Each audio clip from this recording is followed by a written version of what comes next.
What is the Truth in Savings Act? The Truth in Savings Act is a governmental decision that provides greater transparency for consumers working with banks.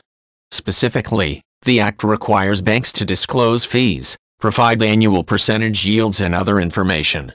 This Act is a direct result of a large federal restructuring in 1991. The Act is also limited to only certain bank customers and has resulted in a few unexpected paperwork drawbacks. The roots of the Truth in Savings Act stem from the Federal Deposit Insurance Corporation, FDIC, Improvement Act of 1991. In an effort to strengthen the FDIC, this act mainly allowed it to borrow from the United States Treasury Department.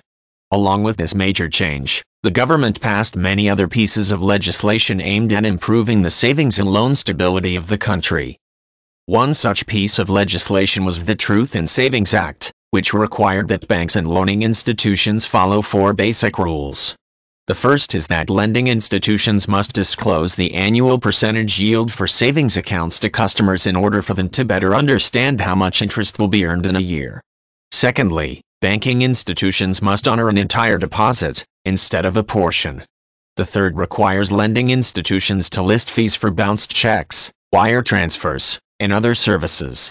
Finally, the Act says banks cannot advertise free checking accounts if there are, in fact, fees associated with the account. The purpose of the Act is to provide banking customers with enough data to make a sound savings decision. With this added information, people are able to collect information from different banks and compare rates to find the best fit.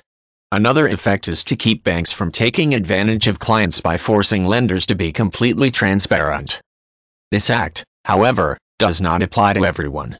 The Truth in Savings Act only applies to a natural person, meaning an individual customer. Businesses and organizations are not subject to these rules.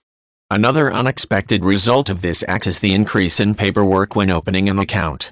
Due to lenders being required to provide this depth of information, there are often large stacks of paperwork that must be signed or initialed when opening an account. These papers signify that the customer has received the documents the bank is legally required to provide.